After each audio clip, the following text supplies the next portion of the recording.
بسم اللہ الرحمن الرحیم۔ شروع اللہ کے نام سے جو بڑا مہربان نہایت رحم والا ہے۔ لقد أنزلنا إليكم كتابا فيه ذكركم أفلا تعقلون۔ وہ کمال حسن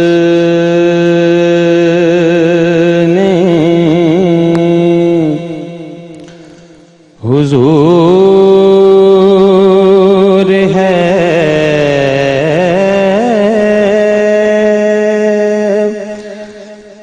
کہ گمان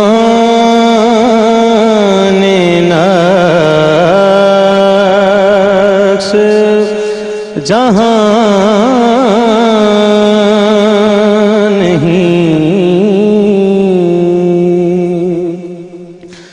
یہی پھول خار سے دور ہے،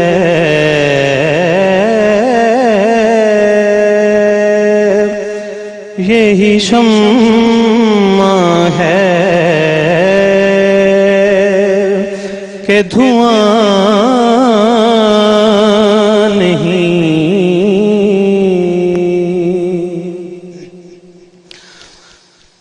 کروں تیرے نام پہ جان فدا، نہ بس ایک جان،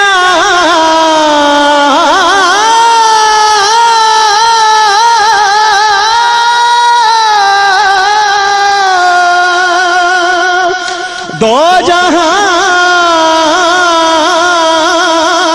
فدا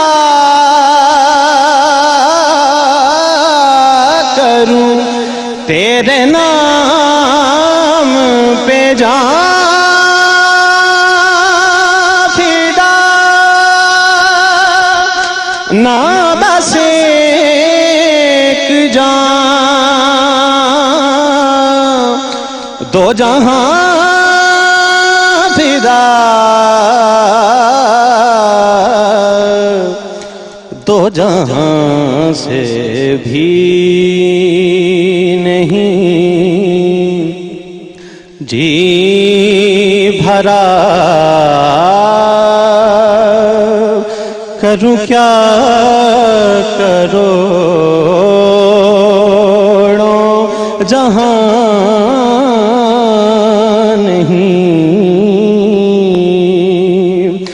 دو جہاں سے بھی نہیں جی بھرا۔ السلام علیکم ورحمۃ اللہ وبرکاتہ۔ الصلاۃ والسلام علیکہ یا سیدی یا رسول اللہ وعلی آلک وصحابک یا حبیب اللہ۔ الصلاۃ والسلام علیکہ یا سیدی یا رسول اللہ وعلی آلک وصحابک یا نبی اللہ۔ الصلاۃ والسلام علیکہ یا سیدی یا رسول اللہ وعلی آلک وصحابک یا محمد رسول اللہ صلی اللہ علیہ وآلہ وسلم۔ دوستان محترم،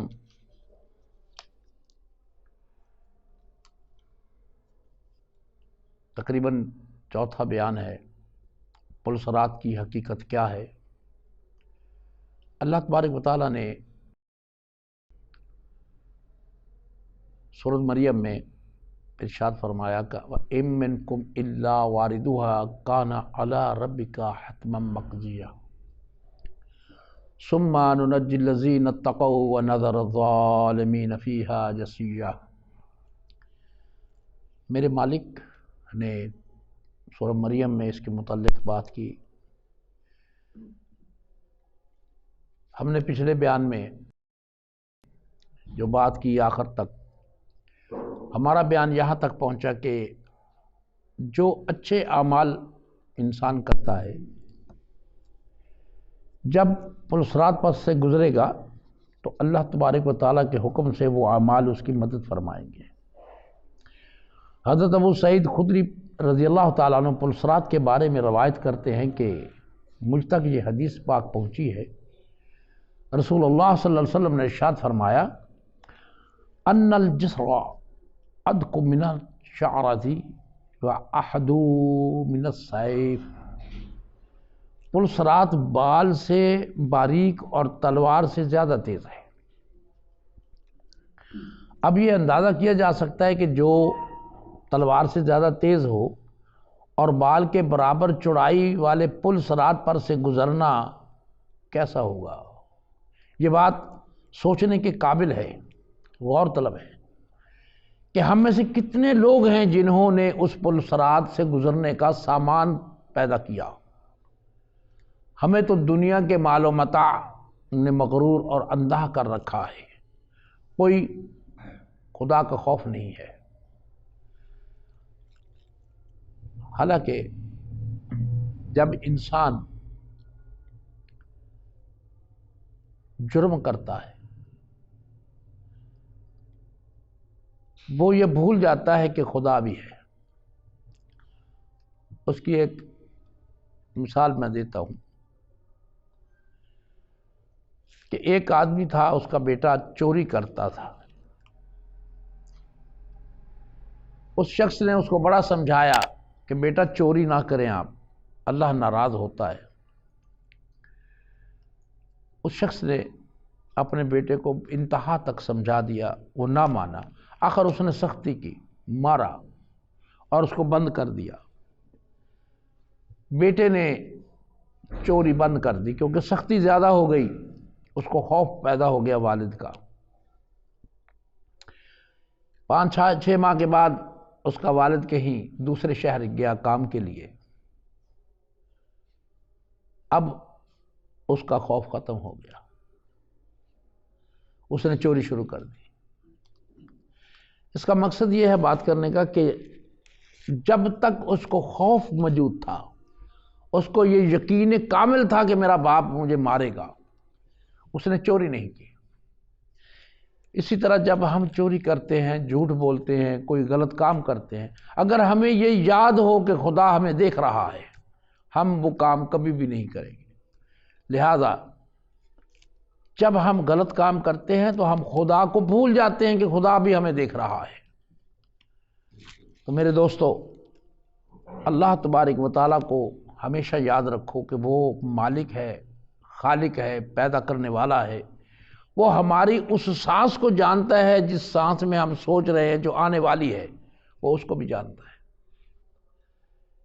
اس لیے ہم اپنے آپ کو دھوکہ دیتے ہیں، اللہ کو دھوکہ نہیں دے سکتے۔ تو دوستان محترم، اللہ تبارک و تعالیٰ نے ہمیں بہت سی نعمتوں سے نوازا ہے، ہم جتنا بھی شکر ادا کریں وہ کم ہے۔ شکر ہم ادا کر ہی نہیں سکتے، چاہے جتنا مرضی شکر ادا کریں۔ حالانکہ حبیب مکرم صلی اللہ علیہ وسلم نے لوگوں کو خدا کا خوف دلاتے ہوئے فرمایا، کیونکہ اللہ تعالیٰ نے ارشاد فرمایا اس کے بارے میں، انا ارسلناک بالحق بشیرا ونذیرا، اے محبوب مکرم صلی اللہ علیہ وسلم، بے شک ہم نے آپ کو حق کے ساتھ خوشخبری سنانے والا، بشیر خوشخبری سنانے والا بنا کر بھیجا۔ یہاں بڑی اہم بات ہے کہ فرمایا نذیرا، خوف ڈر سنانے والا۔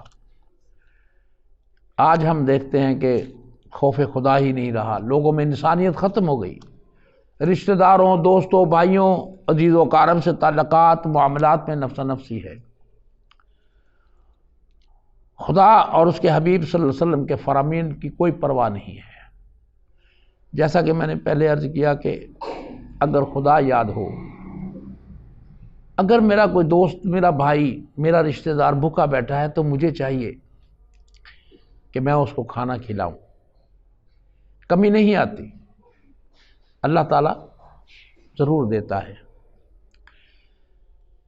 لیکن انسان ناقص العقل ہے، اللہ کو یاد نہیں رکھتا۔ اگر ہم اپنے رشتہ داروں کو، اپنے بھائیوں کو یاد رکھیں اور ان کی مدد کرتے رہیں۔ مثال کے طور پر کوئی شخص ہے وہ بالکل غربت میں ہے، اس کی روٹی نہیں چلتی، اگر ہم اس کے پاس جاتے ہیں اس کو ایسے طریقے سے مدد کرو کہ اس کی عزت نفس مجروح نہ ہو۔ اس کے بچے کو دے دو کہ یار یہ میری طرف سے بچہ خرچ کر لے گا، تو اللہ تعالیٰ بھی راضی ہو جاتا ہے، پھر اللہ اس کو ایک کے بدلے میں 70 دیتا ہے۔ لیکن یہاں کیا ہے، ہم کہتے ہیں کہ اگر 10 روپے مسجد میں دینے تو بھائی اعلان کر دینا، مسجد میں اعلان کر دینا فلاں آدمی نے 10 روپے دیے ہیں، اس کا ایک بھی نہیں ملے گا، 70 تو ایک علیحدہ دور کی بات ہے، وہاں ایک نیکی بھی نہیں لکھی جائے گی، کیونکہ آپ نے اپنی انا کو قائم و دائم رکھا ہے۔ اللہ کی راہ میں جو دیا ہے وہ اللہ کی راہ میں نہیں دیا، آپ نے اپنا نام پیدا کرنے کے لیے دیا ہے۔ تو دوستان محترم، بات ڈر کی ہو رہی تھی، خوف کی ہو رہی تھی۔ جب ہم لوگ مثال کے طور پر حج کے لیے جاتے ہیں، عمرے کے لیے جاتے ہیں، ہم دنیا کو اکٹھا کرتے ہیں، بڑے بڑے پھول اور جناب دیگیں لگ رہی ہیں۔ اب جو دیگ ہے وہ اگر ایک دیگ بندہ پکاتا ہے، وہ اس لیے کہتا ہے کہ یار میں اللہ کا حکم مان کے یہ کام کر رہا ہوں تاکہ غریب لوگ بھی کھا لیں۔ اگر وہ یہ سوچتا ہے پھر تو ہے بات ٹھیک، لیکن اگر وہ یہ کہتا ہے اور میں نے یار دیگ لگائی ہے ختم دلانا ہے، سمجھ لو اس کی نیکی ختم ہو گئی۔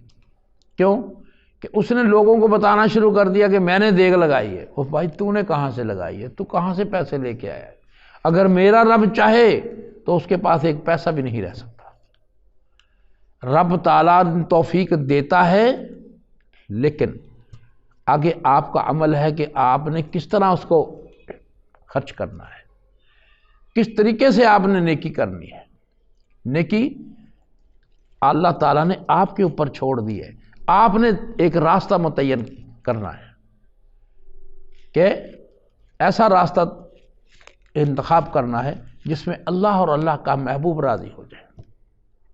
وہ راستہ یہی ہے کہ اپنی انا کو مجروح کر لیں، آپ اپنی انا کو قائم نہ رکھیں، پھر اللہ راضی ہو جاتا ہے، پھر اللہ پاک کرم کر دیتا ہے۔ آپ جن لوگوں نے حج کیا ہوگا یا عمرہ کیا ہوگا، حال یہ ہے کہ وہ اللہ کا بیت ہے، اللہ کا گھر ہے، وہاں پر بھی لوگ رکتے نہیں۔ اگر کوئی حاجی کھانا کھا رہا ہے، وہ دوسرے کو نہیں پوچھتا کہ آپ بھی کھا لو میرے بھائی، وہ اس کی طرف پیٹھ کر کے پھر کھاتا ہے تاکہ اس کو پتہ نہ لگے۔ یہ کتنا بڑا گناہ ہے کہ آپ دوسرے کو پوچھ ہی نہیں رہے، حالانکہ اسلام میں یہ ہے کہ آپ دوسرے کو پوچھو کہ بھائی آپ بھی کھانا کھا لو، اور میرا اللہ اس میں برکت ڈال دیتا ہے۔ یہ تو سوال ہی پیدا نہیں ہوتا۔ میرا یقین کامل ہے کہ اللہ تبارک و تعالیٰ آپ کی نیت کو دیکھتے ہوئے اس میں برکت ڈال دیتا ہے۔ وہ کھانا آپ بھی کھا لیں گے، وہ بھی کھا لے گا، دونوں ہی بھوکے نہیں رہیں گے۔ تو دوستو بات یہ ہو رہی ہے کہ دکھاوے کے لیے، اپنی تشہیر کے لیے جو کوئی بھی کام کرتا ہے وہ اللہ کو پسند نہیں ہے۔ اللہ کو وہی کام پسند ہے جو آپ خالصتاً اس کی رضا کے لیے کریں۔ تو اللہ پاک فرماتے ہیں تلک الدار الآخرۃ نجعلها للذین لا یریدون علوا فی الارض، یہ آخری گھر ہم ان لوگوں کے لیے بناتے ہیں جو زمین میں بلندی نہیں چاہتے، جو بندے اپنا نام پیدا نہیں کرنا چاہتے۔ اللہ تعالیٰ جب وہ زمین میں جاتا ہے بندہ تو اس کے لیے جنت کے دروازے کھل جاتے ہیں، وہ اس کی قبر جنت کے باغوں میں سے باغ بن جاتی ہے، اور تبھی بنے گی اگر وہ اللہ اور اس کے محبوب کو راضی کر کے جائے گا۔ خالی اللہ کو راضی کرے گا پھر بھی بات نہیں بنتی۔ جب تک محبوب صلی اللہ علیہ وسلم کو راضی نہیں کرتا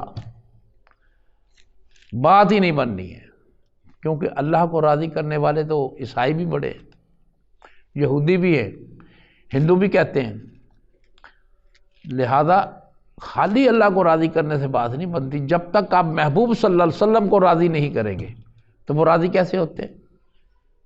آپ نے فرمایا، یہ دیکھو کیا کہتے ہیں، یؤمن احدکم حتی یحب لأخیہ ما یحب لنفسہ، تم میں سے کوئی شخص ایماندار نہ ہوگا جب تک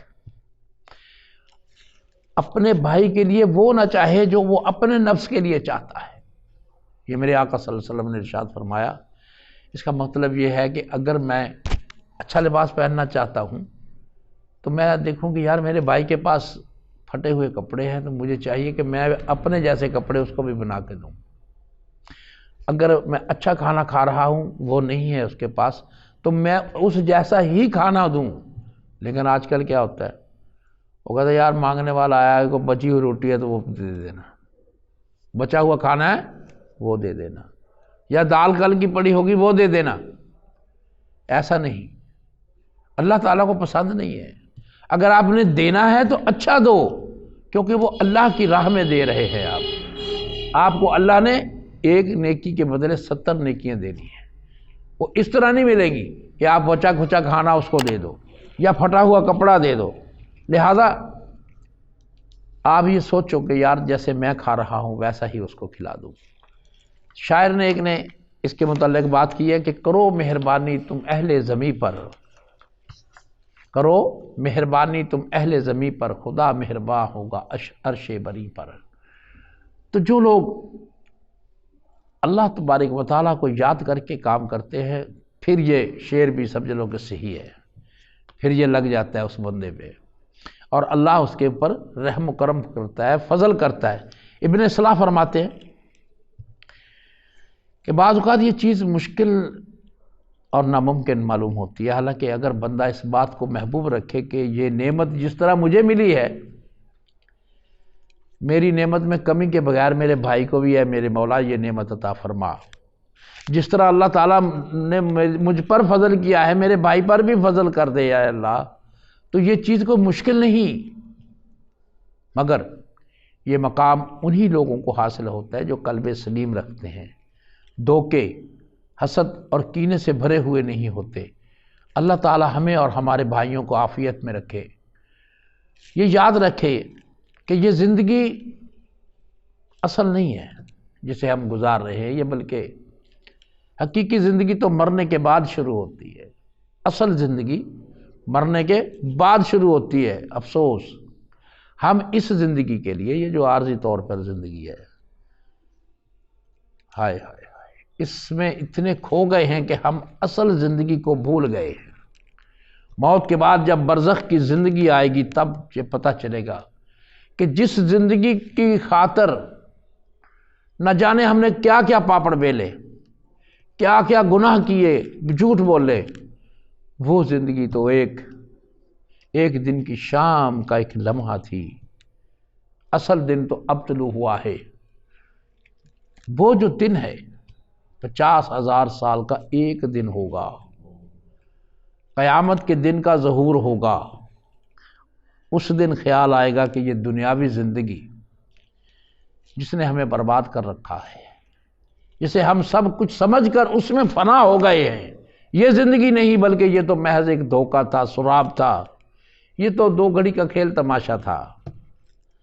میرے دوستو، حضرت ابو زبیر رضی اللہ تعالیٰ عنہ بیان کرتے ہیں کہ حضرت جابر بن عبداللہ رضی اللہ تعالیٰ عنہ سے لوگوں نے پل صراط پر سے گزرنے کے متعلق پوچھا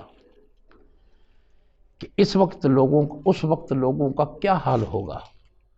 تو دوستان محترم، ٹائم ختم ہو جاتا ہے۔